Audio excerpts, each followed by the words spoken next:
ರಾಜ್ಯಕ್ಕೆ ಈಗ ನಿಖಿಲ್ ಕುಮಾರಸ್ವಾಮಿ ರಾಜ್ಯ ಪ್ರವಾಸವನ್ನು ಮಾಡ್ತಾ ಇದ್ದಾರೆ. ನೀವು ಮೈಸೂರು ಕಡೆಗೆ ಯಾವಾಗ ಹೇಗೆ ನಡೀತಾ ಇದೆ? ರಾಜ್ಯ ಪ್ರವಾಸ ಇವತ್ತು ಭಾಳ ನಾವೆಲ್ಲರೂ ಸಹ ನೋಡ್ತಾ ಇದ್ದೇವೆ. ಕಾರ್ಯಕರ್ತರು ಇವತ್ತು ರಾಜ್ಯ ಪ್ರವಾಸವನ್ನು ಪ್ರಾರಂಭ ಮಾಡಿರ್ತಕ್ಕಂಥದ್ದು ಸನ್ಮಾನ್ಯ ದೇವೇಗೌಡ ಅಪ್ಪಾಜಿಯವರು, ಕುಮಾರಣ್ಣ ಅವರು ಪಕ್ಷದ ಸಂಘಟನೆಯನ್ನು ಮಾಡಬೇಕು ಅಂತಕ್ಕಂಥ ದೃಷ್ಟಿಯನ್ನು ಇಟ್ಕೊಂಡು ಈಗ ನಿಖಿಲ್ ಅವರು, ಕುಮಾರಣ್ಣ ಅವರು ಕೇಂದ್ರ ಸರ್ಕಾರದಲ್ಲಿದ್ದಾರೆ, ಒತ್ತಡ ಜಾಸ್ತಿ ಇದೆ, ಎರಡೂ ದೊಡ್ಡ ದೊಡ್ಡ ಖಾತೆಗಳಿಗೆ ಅವರ ಜವಾಬ್ದಾರಿಯನ್ನು ಕೊಟ್ಟಿದ್ದಾರೆ.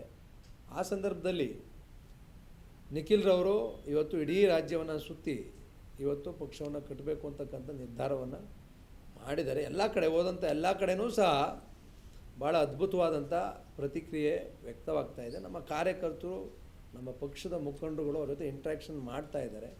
ಭಾಳ ಉತ್ತಮವಾದಂಥ ಪ್ರತಿಕ್ರಿಯೆ ಇದೆ. ಮೈಸೂರಿಗೆ ಆಗಸ್ಟ್ ತಿಂಗಳಲ್ಲಿ ಡೇಟ್ ಕೊಡ್ತೀವಿ ಅಂತಕ್ಕಂಥ ಮಾತನ್ನು ಹೇಳಿದ್ದಾರೆ. ಅಲ್ಲಿಗೆ ರಾಜ್ಯಾಧ್ಯಕ್ಷರಾಗೋದು ಖಚಿತನಾ? ಅವರು ಎಲ್ಲಿಯೂ ಸಹ ರಾಜ್ಯಾಧ್ಯಕ್ಷರಾಗ್ತೀವಿ ಅಂತಕ್ಕಂಥ ಮಾತನ್ನು ಎಲ್ಲಿಯೂ ಸಹ ಅವರು ಹೇಳಿಲ್ಲ, ದೇವೇಗೌಡ ಅಪ್ಪಾಜಿಯವರು ಸಹ ಹೇಳಿಲ್ಲ, ಕುಮಾರಣ್ಣ ಅವರು ಸಹ ಹೇಳಿಲ್ಲ. ನಮ್ಮ ಕಾರ್ಯಕರ್ತರು, ನಮ್ಮ ಶಾಸಕರುಗಳು ನಿಖಿಲ್ರವ್ರನ್ನ ರಾಜ್ಯಾಧ್ಯಕ್ಷರನ್ನಾಗಿ ಮಾಡಿ ಅಂತಕ್ಕಂಥ ಮನವಿಯನ್ನು ನಾವೆಲ್ಲ ಸೇರಿ ಮಾಡ್ತಾ ಇದ್ದೇವೆ. ಕುಮಾರಣ್ಣವರಾಗಲಿ, ದೊಡ್ಡವರಾಗಲಿ, ನಿಖಿಲ್ ಅವರಾಗಲಿ ಎಲ್ಲಿಯೂ ಸಹ ನಾನು ರಾಜ್ಯಾಧ್ಯಕ್ಷ ಆಗ್ತೀವಿ, ಮಾಡ್ತೀವಿ ಅಂತಕ್ಕಂಥ ಮಾತನ್ನು ಹೇಳಿದೆ. ಅಲ್ಲಿಗೆ ರಾಜ್ಯಾಧ್ಯಕ್ಷ ನಿಖಿಲ್ ಆದರೆ ಮಾತ್ರ ಪಾರ್ಟಿ ಉಳಿಯೋದು ಸಾಧ್ಯ ಇಲ್ಲ ಅಂತ ನಾನು. ಈಗ ರಾಜ್ಯಾಧ್ಯಕ್ಷರು ಯಾರಾಗಬೇಕು ಅಂತಕ್ಕಂಥ ಪ್ರಶ್ನೆ ಬಂದಂಥ ಸಂದರ್ಭದಲ್ಲಿ ನಮ್ಮೆಲ್ಲರ ಒತ್ತಾಯ ನಿಖಿಲ್ ಅವರು ಆಗಬೇಕು ಅಂತಕ್ಕಂಥದ್ದು ನಮ್ಮೆಲ್ಲರ ಒತ್ತಾಯ.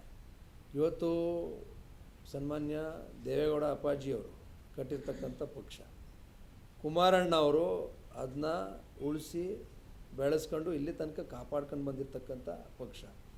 ರಾಜ್ಯದಲ್ಲಿ ಹಲವಾರು ಜನರು ಇವತ್ತು ಪ್ರಾದೇಶಿಕ ಪಕ್ಷಗಳನ್ನು ಮಾಡಿರೋದನ್ನೂ ನೋಡಿದ್ದೇವೆ. ಪ್ರಾದೇಶಿಕ ಪಕ್ಷಗಳ ಪರಿಸ್ಥಿತಿ ಏನಾಗಿದೆ ಅಂತಕ್ಕಂಥದ್ದು ಸಹ ನಾವು ನೋಡಿದ್ದೇವೆ. ಉಳಿದಿರ್ತಕ್ಕಂಥದ್ದು ಕರ್ನಾಟಕ ರಾಜ್ಯದಲ್ಲಿ ಪ್ರಾದೇಶಿಕ ಪಕ್ಷ ಉಳಿದಿರ್ತಕ್ಕಂಥದ್ದು ಒಂದೇ, ಅದು JDS. ಅದನ್ನ ಉಳಿಸಿರ್ತಕ್ಕಂಥವ್ರು ದೇವೇಗೌಡ ಅಪ್ಪಾಜಿಯವರು, ಕುಮಾರಣ್ಣ ಅವರು. ಅದನ್ನು ಮುಂದುವರಿಸ್ಕೊಂಡು ಹೋಗಿ ಅಂತಕ್ಕಂಥ ಮನವಿಯನ್ನು ನಾವು ನಿಖಿಲ್ ಕುಮಾರಸ್ವಾಮಿ ಅವರು ಮಾಡ್ತಾ ಇದ್ದೇವೆ.